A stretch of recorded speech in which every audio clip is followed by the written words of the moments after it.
사사기 14장 1절에서 20절 말씀으로 우리 말씀 서로 교독하겠습니다. 제가 먼저 봉독합니다.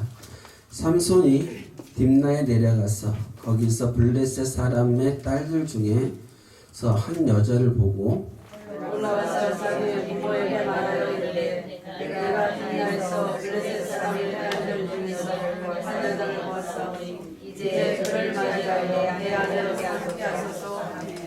그의 부모가 그에게 이르되 내 형제들의 딸들 중에나 내 백성 중에 어찌 여자가 없어서 내가 할례 받지 아니한 블레셋 사람에게 가서 아내를 맞으려 하느냐 하니 삼손이 그의 아버지에게 이르되 내가 그 여자를 좋아하오니 나를 위하여 그 여자를 데려오소서 하니라. 그때 블레셋 사람이 이스라엘을 나타나며 가되 삼손이 힘을 다써 블레셋 사람을 치려 함이었으나 그의 부모는 이 여호와께로부터 나온 것인지 도무하였더라. 삼손이 그의 부모에게 함께 딥나에 내려가 딥나의 포도원에 이른즉 젊은 사자가 그를 보고 소리 지는지라. 삼손이 여호와 손에게 함께 있으니 손에 하고 사자를 사자를 찢으같이 찢어지나 그는 해산이가 이만들에게 머리하지 아니하였더라. 그가 내려가서 그 여자와 말하니 그 여자가 삼손의 눈에 들었더라. 얼마 후에 삼손이 그 여자를 맞이하여 같이 시간하니 돌이켜 그 사자의 주검을 본즉 사자의 목에 머리가 크게 있는지라. 손으로 그 꿀을 떠서 걸어가며 먹고 그의 부모에게 이르러 그들에게 그것을 들여서 먹게 하였으나 그 꿀을 사자의 몸에서 떠왔다고는 알리지 아니하였더라.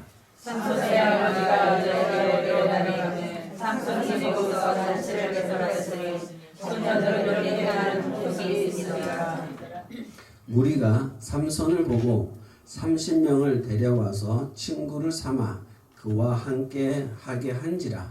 삼손이 그들에게 이르되 이제 내가 너희에게 수수께끼를 하리니 잔치하는 주의 동안에 너희가 용이 그것을 풀어서 내게 보아배와 내가 배우 30벌과 겉옷 10벌을 너희에게 주리라. 그러나 그것을 능히 내게 말하지 못하면 너희가 내게 베옷 30벌과 겉옷 30벌을 주리리라 하니 그들이 이르되 내가 수수께끼를 내면 우리가 그것을 들으리라 하며 삼손이 그들에게 이르되 먹는 자에게서 먹는 것이 나오고 강한 자에게서 단 것이 나왔느니라 하니라. 그들이 3일이 되도록 수수께끼를 풀지 못하였더라. 일곱째 날에 이르러 그들이 삼손의 아내에게 이르되 너는 내 남편을 꾀어 그 수수께끼를 우리에게 알려달라 하라.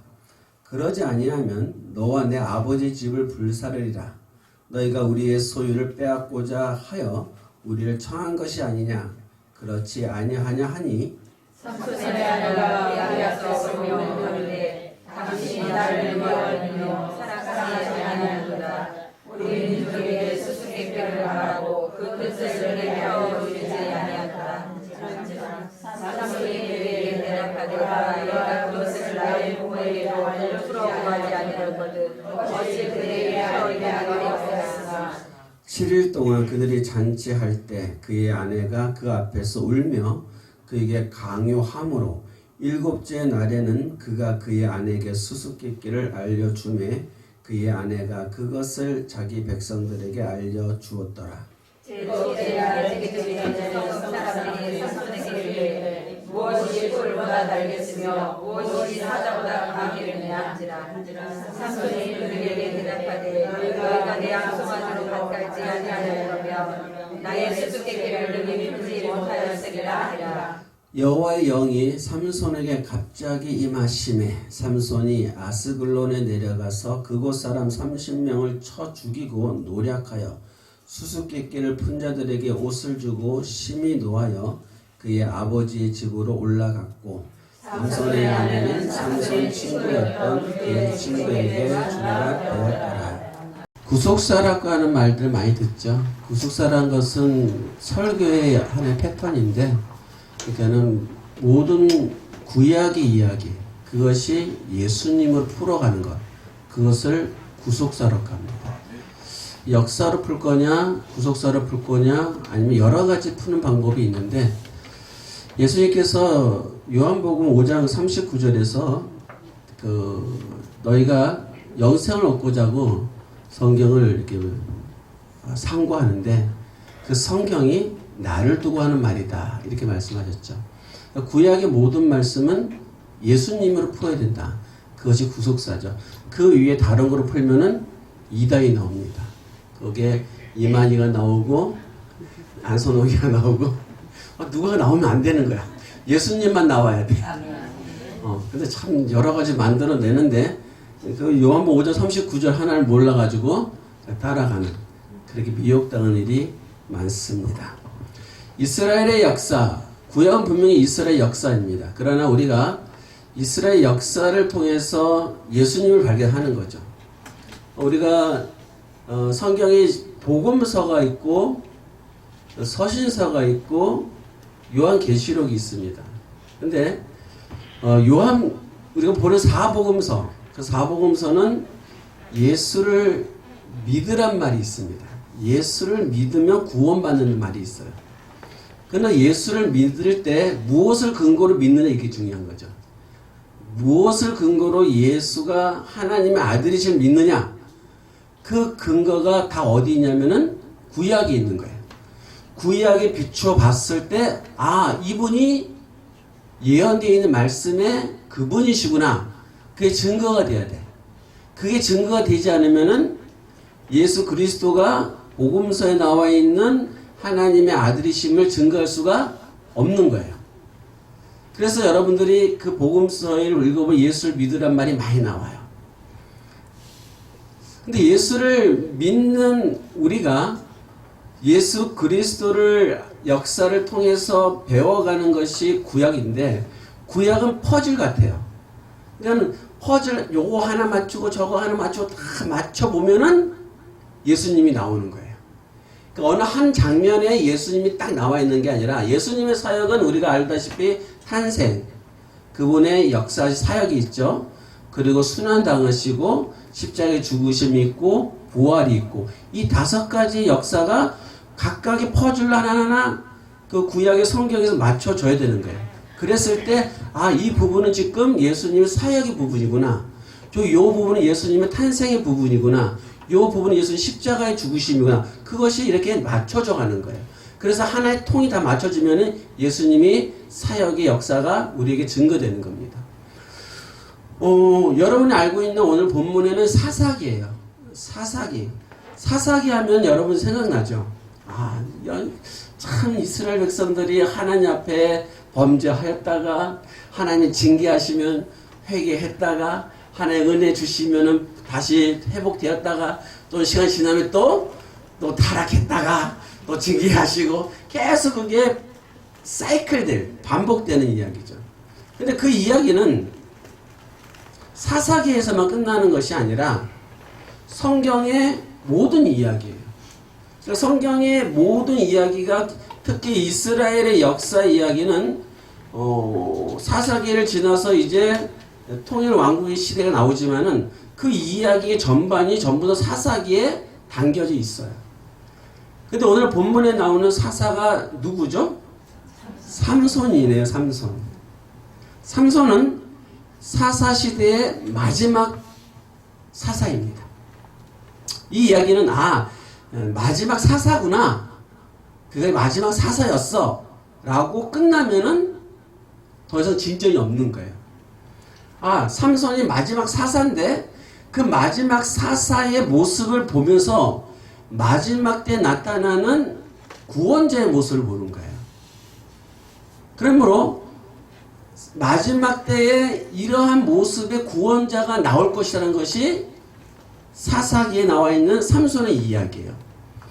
그래서 마지막 시대, 그 혼탁한 마지막 시대에 마지막 삼손이 섰던 것처럼, 마지막 시대, 온 인류의 마지막 시대에 마지막 구원자로 오신 분이 누구예요?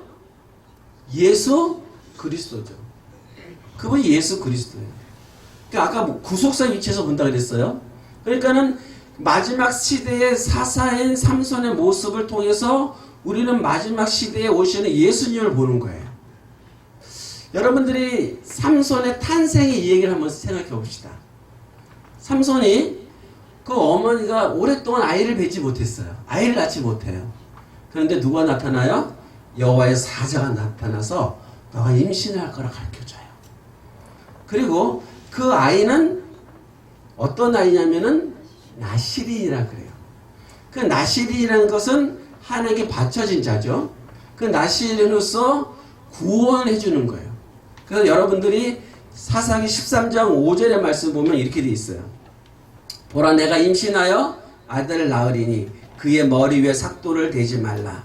이 아이는 태에서 나옴으로부터 하나님께 바쳐진 나실인이 됨이라. 그가 블레셋 사람 손에서 이스라엘을 구원하기 시작하리라 하시니. 그가 블레셋 사람에서 이스라엘을 구원하기 시작했다 이렇게 얘기해요. 자, 어떤 여자였다고요? 아이를 낳을 수 없었어, 여자가. 근데 아이를 낳을 수 없었다는 것은 여기서의 삼손은 어머니는 결혼한 여자죠. 근데 우리는 이제 그것을 연결시키지 못하는 게 뭐냐면은 마리아는 결혼하지 않은 여자였어요. 근데 동일한 건 있어요. 아이를 낳을 수 없어요. 삼손의 엄마가 되는 그 여자 이름은 안 나오지만은 그 여자는 아이를 못 낳아요. 결혼했지만 못 낳아요. 근데 마리아도 여자를 못 낳아요. 왜요? 결혼 안 했으니까는. 아이를 못 낳아요. 동일해요. 그런데 그 마리아에게 천사가 나타나서 예언을 줘요. 너가 성령으로 잉태할 것이다. 그리고 그의 이름을 물론 요셉에게 해줄 말이지 이거요. 요셉에게 해줄 말인데 그의 이름을 예수라 하라. 그가 자기 백성을 그들의 죄에서 구원할 자이야. 동일한 얘기죠. 삼손의 탄생의 이야기와 받은 이야기가 동일해요. 예수님의 탄생의 이야기와 예수님의 이름 예수라는 말과 동일해요. 그러면서 블레셋 사람의 손에서 이스라엘 구원하리라 이 이야기를 우리는 확대시켜 나가면 우리가 누구의 손에서 마귀의 손에서 사단의 손에서 죽음의 손에서 사망에서 구원 얻으리라. 누구를 통해서? 예수를 통해서. 예수님이 마지막에 오셔서 우리를 구원하시는 모습이 뭐죠? 십자가의 모습이죠. 그런데 삼손의 죽음의 모습도 예수님의 모습과 똑같아요. 예수님이 십자가에서 돌아가시는데 우리는 그가 고통을 당하며 죽었다고 생각해요. 맞습니다. 그런데 예수님은 그 십자가에서 조롱당하셨어요. 모멸당하시고 사람들로부터 조롱당하셨다고요. 삼손의 죽음도 그래요. 삼손의 죽음도 블레셋 사람들로부터 조롱과 멸시를 당해요.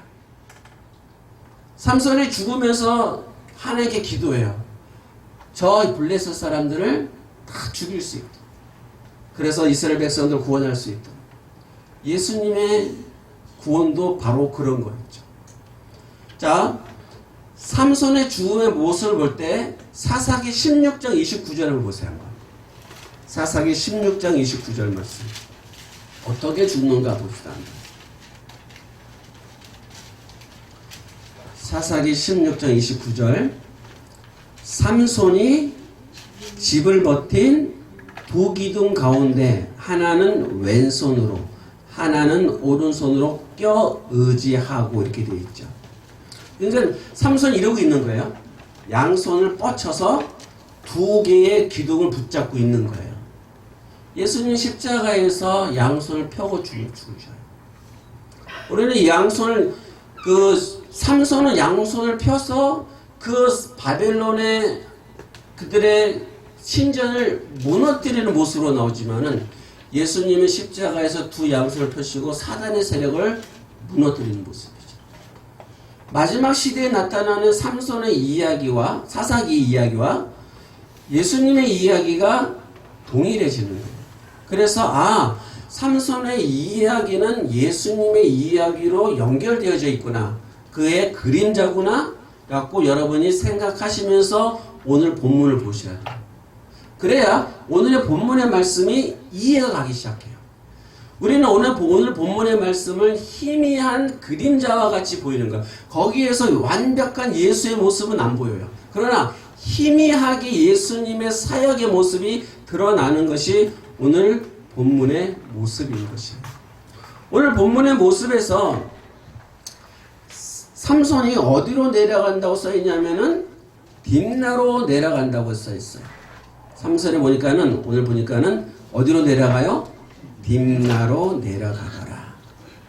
딥나라고 하는 것의 의미는 뭐냐면은 분깃이 있다 그런 뜻이에요.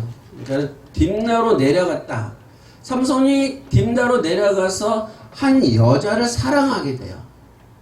이것은 바리새인이 아닌 바리새 예수님을 비방했던 내용과 비슷하긴 하지만은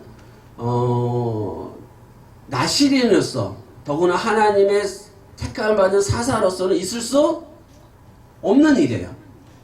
이방인의 여자에 가서 그 이방인 여자를 사랑해서 그 이방인 여자가 결혼하러 내려가는 그 모습은 분명히 안 맞는 얘기예요. 우리는 이 이야기를 이렇게 생각해요. 아, 삼손이 참 여자 좋아했나 봐. 삼손이 참 바람피기를 좋아했나 봐. 이렇게 해석해서 삼손이 부도덕하다 말로 써요. 물론 문자적으로는 그렇게 하는 것이 맞는 얘기예요. 그러나 구속사의 위치에서 여러분이 봤을 때 여러분들이 예수님이 이 땅에 오셔서 우리를 구원하는 모습으로 비추어 보시면 돼요.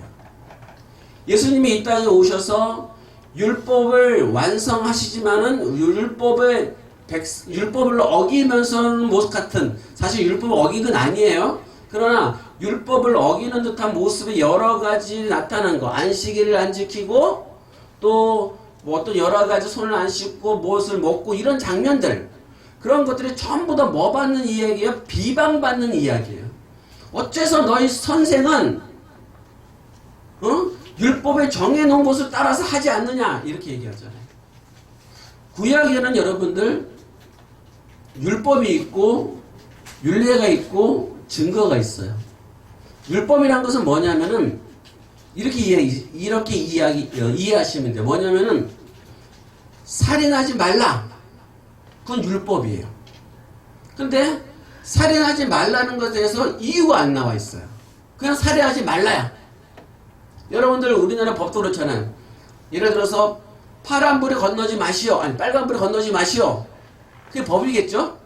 근데 거기에 대한 이유가 안 써 있어요. 법에는. 그런데 율례라고 하는 규례로 들어가면은 그 살인을 하면 안 되는 이유와 어떠한 살인의 형태와 이야기가 뒤에 쭉 나와 있어요. 그게 율례예요. 우리도 파란불에 빨간불에 건너면 안 됩니다 하고서 그 설명이 나와 있을 거 아니에요? 그러니까 증거라고 얘기하는 것은 그것을 지킴으로써 나타난 어떤 이야기에서 사람들이 증거예요.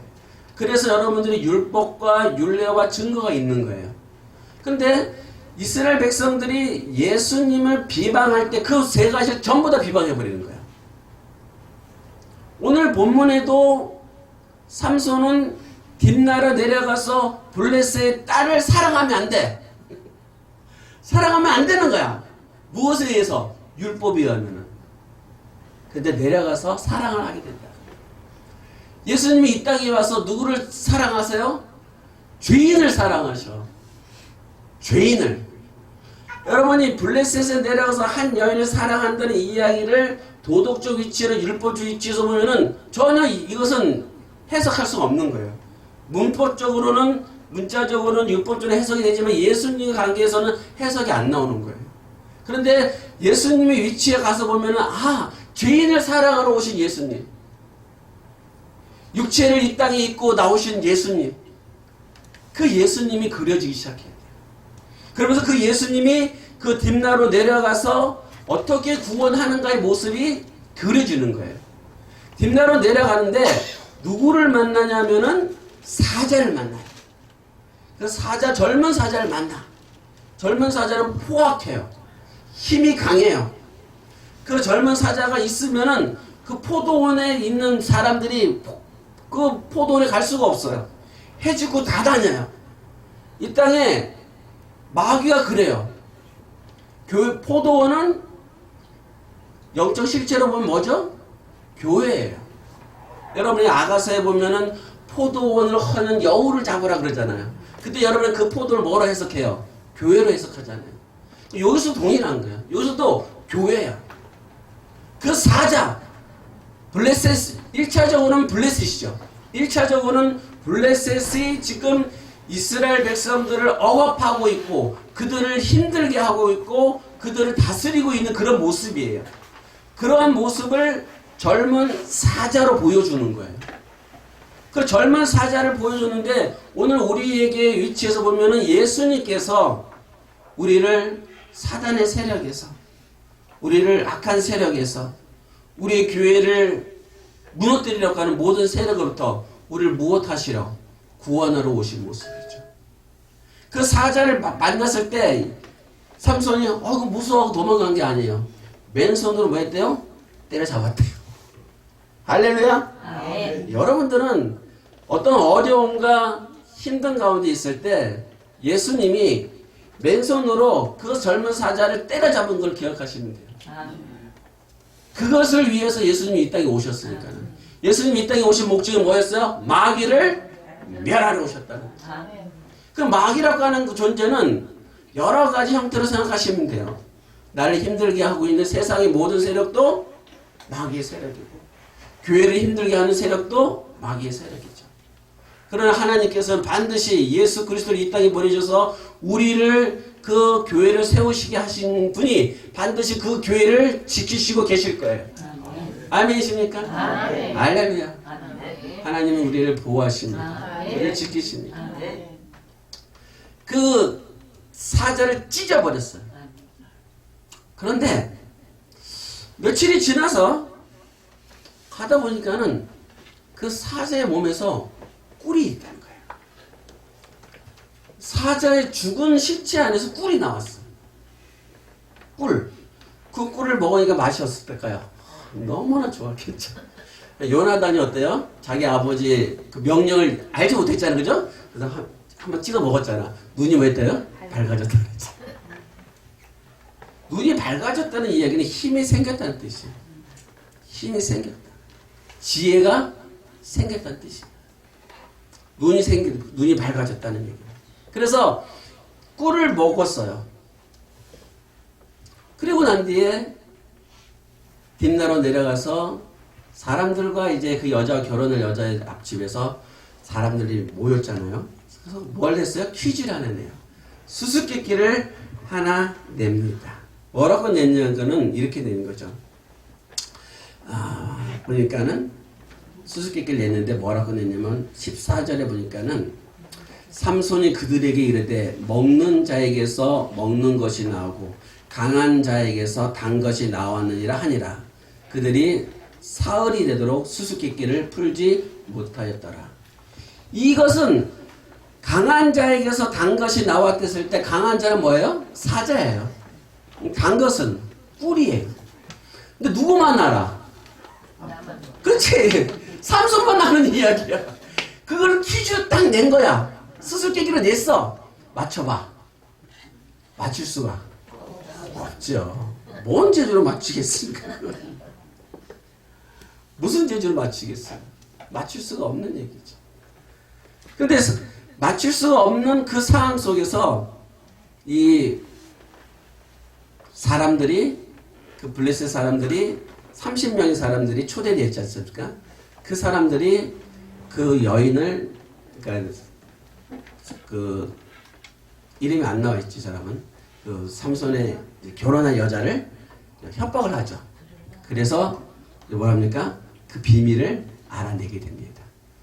그런데 여러분 재밌는 사건, 재밌는 이야기예요. 뭐냐면은 13절에 보니까는 그러나 그것을 능히 내게 말하지 못하면 너희가 내게 배옷 30벌을 12절이군요. 12절 삼손이 그들에게 이르되 이제 내가 너희에게 수수께끼를 내리니 잔치하는 이래 동안에 너희가 그것을 풀어 내게 말하면 내가 배옷 30벌과 겉옷 30벌을 너희에게 주리라. 옷을 주겠대요. 근데 거기서 나오는 그 옷이 두 가지죠. 하나는 배옷, 하나는 겉옷이죠. 배옷이라고 하는 것은 뭐냐면은 본문에 가서 보면 그러니까 원문에서 얘기하면 이거는 세마포 같은 거예요. 세마포. 그리고 겉옷은 뭐냐면은 예식에 있는 옷이에요. 예식에 있는 옷. 그것을 주겠다. 그러니까 세마포와 그러니까 이 겉옷을 그러니까 비슷하게 보시면 될 것 같아요. 내가 배워 30벌과 겉옷 30벌을 너에게 주리라. 저 옷을 준다고 그랬어요. 옷을 준다. 30명. 제가 이것을 처음에 이제 교회 하고 난 뒤에 이 성경을 읽으면서 제가 하나님께 그렇게 기도했어요. 하나님, 저에게 30명만 주십시오. 야, 근데 그 기도 잘못했어요. 30명을 못 넘겨. 30명을 못 넘겨. 이 30명 이 얘기를 했다가 30명을 못 넘겨. 채워졌다가 빠지고 채워졌다가 빠지고 뭐 그렇게 계속 반복되고 있어요. 이걸 못 넘겨요. 근데 30명이라고 얘기했을 때 30벌을 준다. 30명 있을 때 이 이야기를 여러분 생각하실 때 예수님이 하셨던 비유가 떠올라야 돼요. 뭐냐면은 예수님이 천국에 대한 비유를 말씀하실 때 어떤 한 임금이 사람들을 자기 자식의 아들의 결혼식에 초청을 해요. 초청을 해요. 초청을 하고 그들에게 무엇을 나눠주냐면은 예복을 나눠준 장면이 나와요. 자, 제가 다시 말씀드리지만은 이 이야기는 삼손의 이야기를 예수님의 딱딱딱 들어맞는 건 아니에요. 비유이고 그림자이기 때문에 뽀얗게 보이는 거예요. 비슷하게 보이는 거예요. 그러므로 우리는 그것을 거기서 예수님의 사역을 그림자에 찾아보면서 원인과 이유를 찾아야 되는 거예요. 그러니까는 30명을 초대했다는 거예요. 그 30명은 삼손에게 온 친구들이 됐다고 했어요. 본문에 그렇게 돼 있었어. 11절에 무리가 삼손을 보고 30명을 데려와서 친구를 삼아 그와 함께 앉으라 그래요. 블레셋 사람과 유대인이 이스라엘 사람이 친구 될 수 있을까요? 친구 될 수 없죠.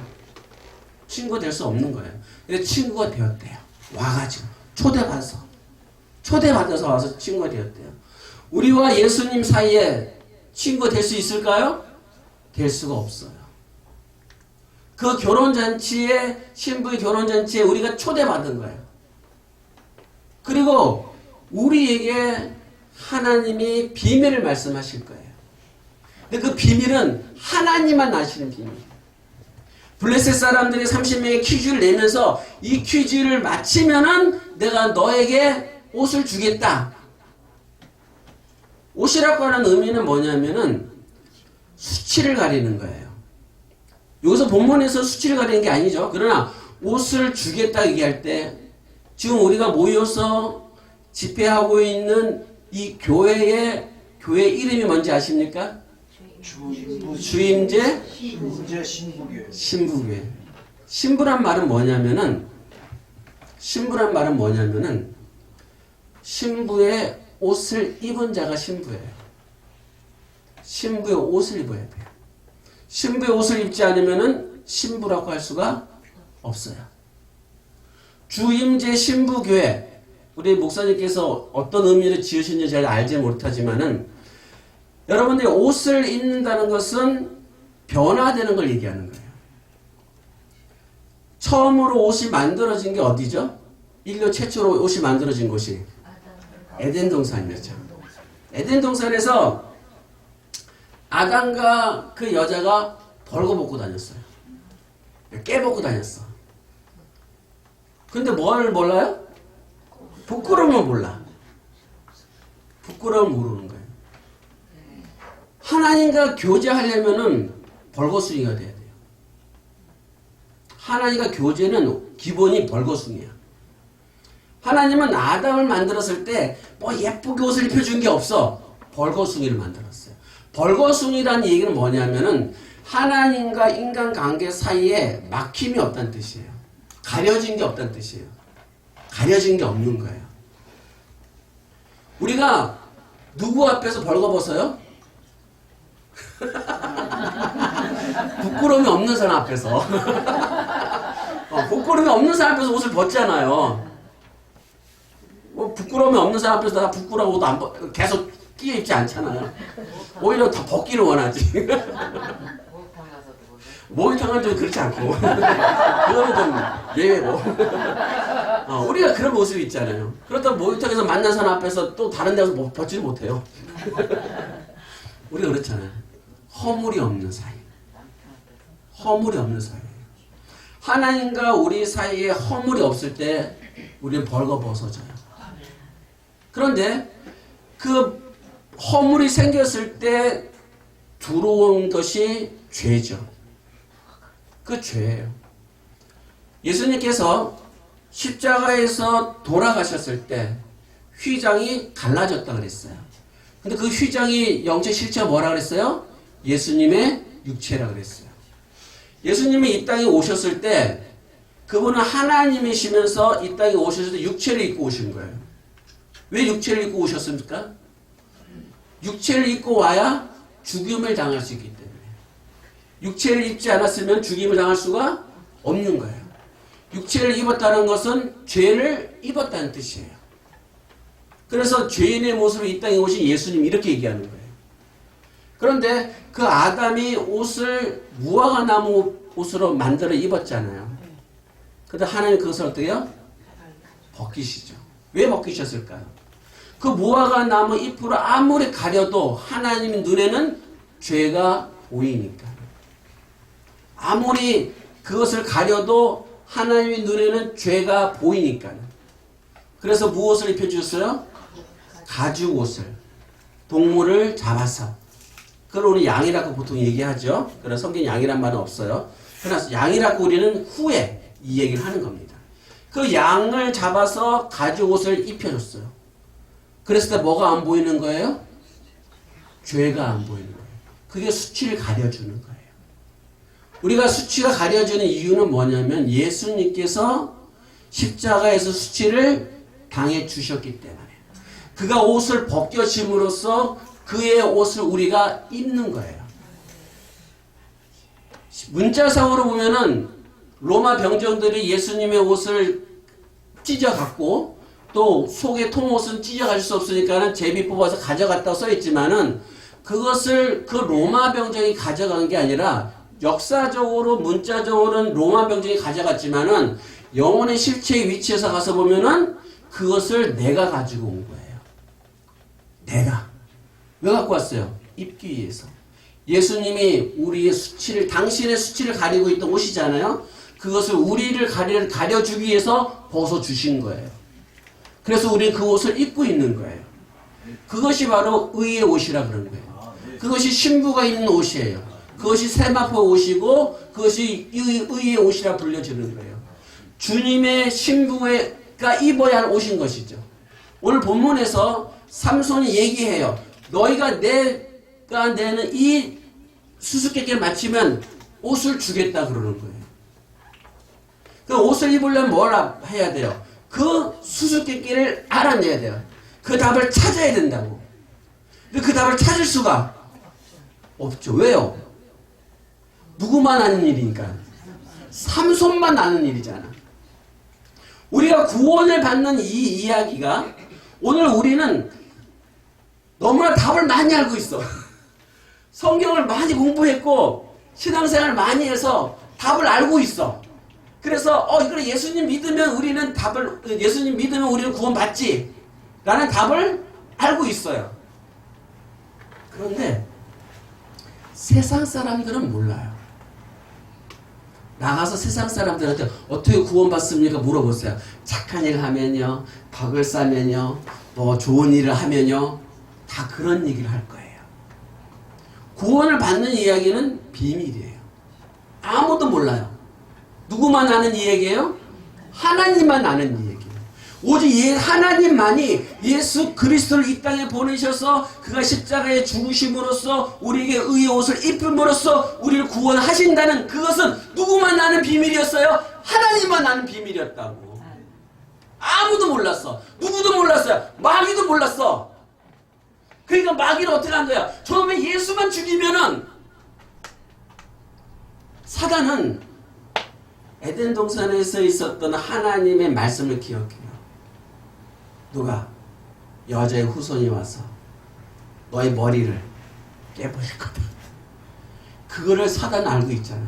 그러니까 사단은 인류 역사 이후로 예수님 오시기 전까지, 예수님 십자가에 죽으시면 당하시기까지 계속해서 하나님의 그 언약 속에 있는 여자의 후손 같은 사람만 보이면 다 죽여버려. 다 죽여버리는 거야. 아벨도 그랬기 때문에 죽은 거예요. 저게 여자의 후손 아닌가? 하고 죽여버리는 거예요. 누가? 가인이? 그렇게 보면 안 되는 거예요. 누가? 사단이 죽인 거죠. 사단은 열심히 하나님의 언약으로 올 여자의 후손을 보이는 대로 저거인 것 같아, 저거인 것 같아 다 죽여버리는 거야. 근데 죽이면 끝나는 줄 알았어. 왜? 사단은 거기뿐이 모르기 때문에. 그것이 비밀이었던 거예요. 강한 자를 죽이고 거기에서 꿀이 나왔다는 거예요. 강한 자는 사단의 세력이에요. 사단의 세력을 죽임으로써 거기서 뭐가 나왔어요? 꿀이. 은혜가 나오고 거기에서 구원이 나오고 거기서 기쁨이 나오는 거예요. 그게 꿀로 표현되는 거예요. 할 수가 없는 거예요. 비밀이야. 그래서 이 삼손의 여자를 협박을 해요. 그래서 비밀을 알아내요. 그래서 비밀을 알아내요. 그 비밀을 알아내는 것이 바로 교회가 하는 일이에요. 교회는 하나님의 비밀을 알아내야 돼요. 교회는 그냥 우리가 이 땅에서 잘 먹고 잘 사는 방법이나 그냥 써져 있는 문자적인 걸 해석하는 그런 것이 아니라 하나님의 비밀과 하나님의 경륜과 하나님의 나타내심을 알아내야 되는 거. 그것이 교회가 하는 일이고 그것이 목사가 맡은 일이잖아. 목사는 성경의 말씀을 묵상하면서 하나님이 말씀해 주시는 비밀을 깨달아서 그것을 목자는 성도들에게 먹여주고 세상에 전하고 세상을 먹여주는 일을 하잖아요. 그래야 그들이 무엇을 얻을 수 있어요? 옷을 얻을 수 있다고. 그래야 옷을 입을 수 있는 자가 되는 거예요. 그것이 오늘 본문에서 이 얘기하고 있는 본질인 거예요. 그 단순하게 그래 삼손은 이방 여인을 좋아했어. 뭐 그래서 이런 사건이 있는 거야. 그렇게 이해한다 그러면 여러분들 성경을 제대로 볼 수가 없는 거예요. 삼손의 이 이야기를 하나를 생각할 때 재미있는 이야기 하나가 있어요. 그게 뭐냐면은 그 뒤에 나오는 데릴라의 이야기예요. 똑같은 패턴이에요. 똑같은 패턴.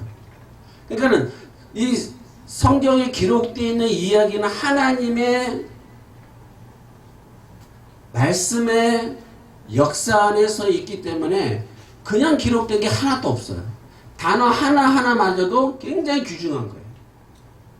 그런데 여러분이 16장에 가면 이제 그 유명한 누가 나와요? 데릴라예요?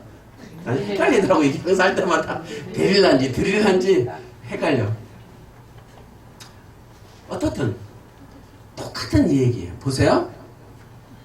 삼손을 블레셋 사람들에게 삼손은 너무나 위협적이잖아요.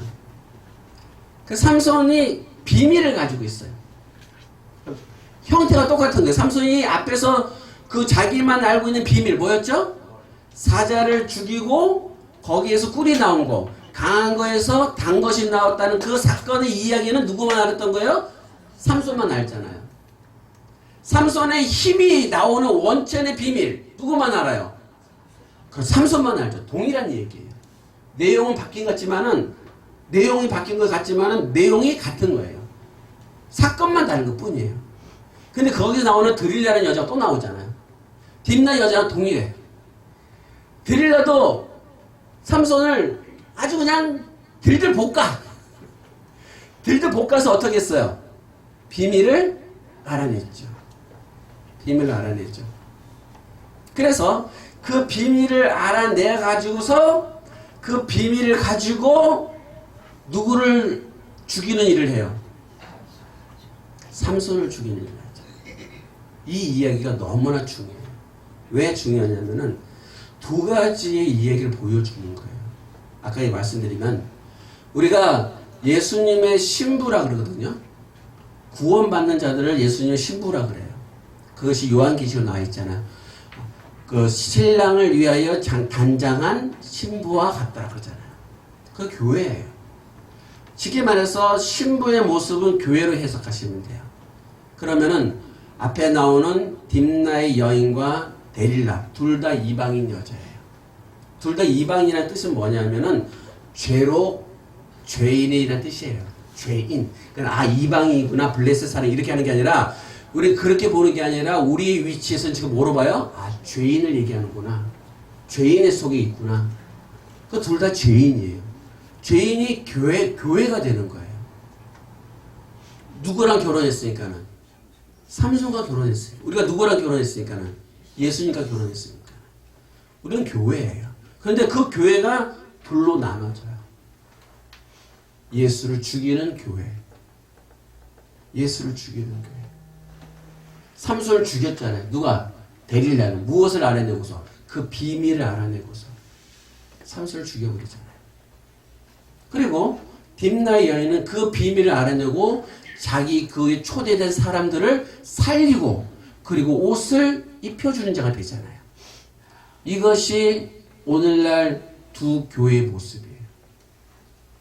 우리는 어떤 교회인가 살펴보셔야 돼요.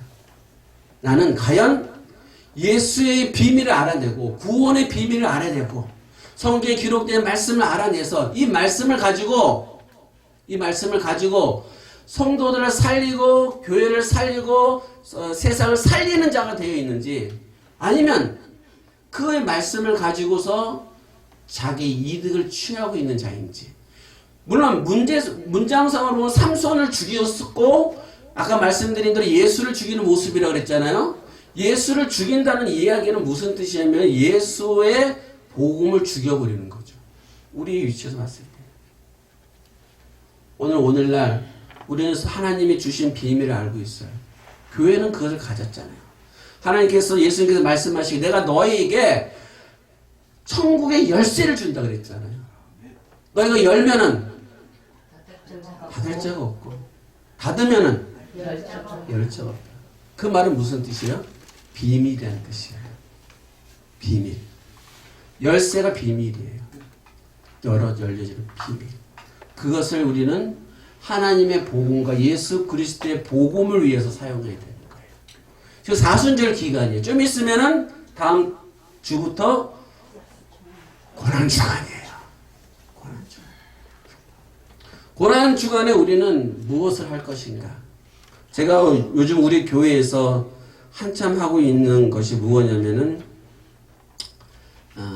복음화라는 얘기를 하고 있어요. 복음화. 그 얘기를 하는 이유가 뭐냐면은 우리 저쪽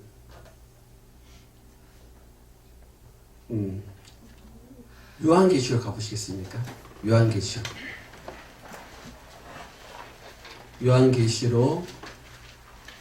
2장.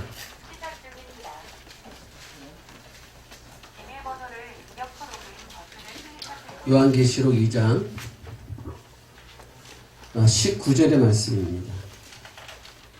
요한계시록 2장 19절의 말씀.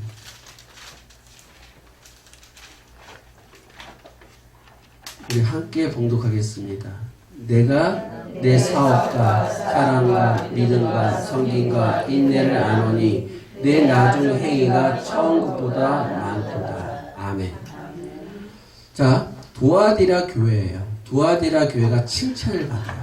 몇 가지 받았는 세워보세요. 내 사업과 사랑과 믿음과 성김과 인내. 이 중에 하나만 칭찬받아도 내가 이 중에 5가지 중에서 하나만 받아도 우리는 진짜 세상 말로 장땡이야. 대박이야. 예수님이 나에게 이 중에 하나만. 그래, 내가 너의 믿음을 칭찬한다. 내가 너의 사랑을 칭찬한다.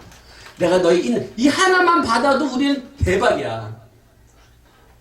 근데 두아디라 교회는 5개나 받았어. 5개나. 대단한 교회예요. 요한계시록에서 이만큼 칭찬받은 교회가 없어요. 물론 책망을 또 받긴 해요. 그러나 책망과 칭찬이 섞여 있어서 우리는 다른 칭찬만 있던 교회에 비해서 뭐 이렇게 칭찬을 많이 안 받았다고 생각하는데 그렇지가 않아요. 우리는 하나님 안에서 여러분들 오늘 본문에 뭐가 나오면 사업이란 말이 나와요. 사업. 재밌지 않아요? 사업이란 말? 아니, 뭐가 사업일까? 무엇이 사업일까? 안에 뒤에 나오는 이해가 사랑, 믿음, 섬김, 인내 이건 전부 다 영적인 용어예요. 보이지 않는 용어들이라고요. 그러니까 사업이라고 하는 것은 뭘까요? 생각해 보셔야 돼요. 이스라엘 백성의 이야기가 아니라 교회의 이야기인데 사업을 얘기할 때 간단하게 얘기하면 이게 복음화 사업이에요. 복음화 사업. 무슨 말이냐면은 이게 계속 길어질 것 같아서 짧게 해야 되는데 이스라엘 그 유대인들이 예수님이 죽으시고 오순절날 유대인들이 유월절에 대해서 모였어요. 어디에? 예루살렘에 모였어요. 성전에 모였어요. 근데 거기서 사도들이 뭘 받았죠? 성령을 받아요. 성령을 받아가지고 나가가지고 막 복음을 전했어. 예수 그리스도를 증거하기 시작했다고. 그러자 거기 있는 사람들이 어때요? 통회를 하고 저들이 어찌 우리의 방언으로 얘기하느냐. 그러면서 놀랬어요. 3,000명이 5,000명이 회개했다고 막 나오잖아요. 이게 놀라운 사건이 뭐냐면은 유대인들은 구약의 절기를 지키러 6월절만 아니라 절기마다 예루살렘에 오는 사람들이에요. 이들을 뭐라 불러죠? 디아스 포라라 불러요. 이들이 디아스 포라인데 그들이 그 절기를 지키러 왔었어요. 근데 예수의 이야기를 들어요. 예수의 이야기를 듣는데 그 예수의 이야기의 핵심은 3가지예요. 뭐가 3가지냐면은 짧게만 할게요. 하나는 뭐냐면은 예수가 그들이 기다리던 메시아라는 거예요. 예수가 그들이 기다리던 메시아. 누가? 유대인들이. 비록 기원전 586년에 바벨론의 포로로 끌려가서 그 이후에 기원전 538년인가요? 536년인가? 그때 돌아와서 그들이 다시 성전을 회복하지만은 70년의 세월이 지난 이후에요. 포로로부터. 그래서 많은 유대인들이 이미 그 바벨론 땅에서 기반을 잡았어요. 세월이 70년의 세월이 지났기 때문에. 근데 그것을 두고 예루살렘 돌아온 사람들은 그렇게 많지는 않은 거예요. 대부분은 다 그 지역에 남아 살았어요. 그러면서 그들은 무엇을 지켜요? 율법을 지켜. 그럼 때만 되면 어디로 와요? 예루살렘으로 와야 돼. 왜? 그 절기를 지키라고 돼 있으니까는. 철저하게. 그 이유는 뭐냐면은 그 가나안 땅이 예루살렘이 거기가 하나님의 나라이기 때문에. 그것이 회복되기를 기다림으로써. 근데 예수님이 하나님의 아들이시며 그가 메시아이면서 그것이 증거되고 예수님이 가르쳐준 굉장히 중요한 가르침이 하나 있어요. 그건 뭐냐면은 하나님의 나라는 예루살렘이 아니야. 하나님의 나라는 여기 있다 저기 있다 할 것이 아니요 너희 안에 있도다. 그걸 가르쳐줘요. 여러분들이 이단들이 과천에 신천지가 있고 청평에 통일교가 있고 그렇죠? 각 지역마다 판을 잡아서 거기에 들어와야 구원받는다 그러잖아요. 그게 구약적 사관이에요. 그러니까 구약적 사관은 반드시 어디만 천국이야? 예루살렘, 가나안 땅은 천국이에요. 근데 그것을 깨트려 주는 거예요. 누가? 예수님이. 사마리아 여인이 말해요. 우리 조상들이 이 그림 신산에서 예배하라 그러고 당신의 유대인들은 저 예루살렘에서 예배하라 하는데 어디서 예비하여 내가 구원을 받습니까? 질문을 던지잖아요. 그 사마리아 여인, 그 천한 여인마저도, 배움이 없는 그 천한 여인마저도 그런 것에 대해 관심이 있는 거예요. 그러니까 유대인의 핏줄을 갖고 있는 모든 사람들은 철저한 그것에 대한 관심이 있는 거예요. 예수님 뭐라 그러셨어요? 여기도 아니요, 저기도 아니요. 너희가 진정과 신령으로 예배할 때가 오나니. 지금 이러다. 그죠? 왜 지금이에요? 그 여인 앞에 누가 있어? 예수님이 있잖아요. 그 예수님이 누구야? 그 예수님이 하늘이고 그 예수님이 천국이야. 그 예수님이 하나님의 나라잖아. 그래 지금 이때라 얘기하는 거야. 그 예수님이 하나님이잖아. 그 예수님이 천국이고 그 예수님이 하나님의 나라잖아. 이것을 깨달았기 때문에 더 이상 이제 유대인들은 그 디아스포라, 예수를 영접한 사람은 이제 어디로 안 와요? 예루살렘으로 절기 지키러 올 필요가 없어진 거예요. 그러면 이제 어떻게 해요? 그들이 섬겨왔던 여러 가지 방법을 가지고 예수님 마지막에 하셨던 언약, 약간 명령. 지상명령이 뭐죠? 너희는 그게 명령이었어요? 그건 명령 아니야. 증인이 되리라요. 그건 증인이 되리라요. 마지막 명령 뭐였어요? 자, 마태복음 너무나 잘 알고 있는 말씀이죠. 마태복음 28장으로 가요. 마태복음 28장 19절과 20절의 말씀. 자, 그러므로 너희는 가서 모든 민족을 제자로 삼아 아버지 아들들과 성령의 이름으로 세례를 베풀고 내가 너에게 분부한 모든 것을 가르쳐 지키게 하라. 볼지어다 내가 세상 끝날까지 너희와 항상 함께 있으리라. 아멘. 이거 가르쳐 지키게 하고 전하는 것, 이게 복음화 사업이야. 그게 복음 사업이에요. 이 복음의 사업을 통해서, 이 비밀을 통해서 그 이방인들에게, 예수를 모르는 사람들에게, 하나님 모르는 사람들에게 무엇을 입혀줘야 돼요? 옷을 입혀줘야 돼요. 너무나 나는 오늘 이 교회에 오면서 이 교회 이름이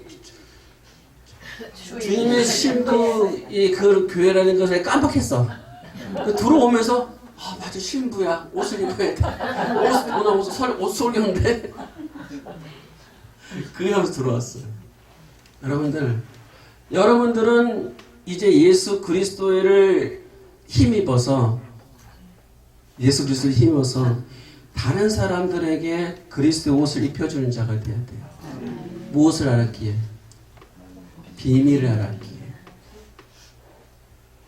드릴라처럼 그 비밀을 가지고 죽이는 자가 되면 안 돼요. 살리는 자.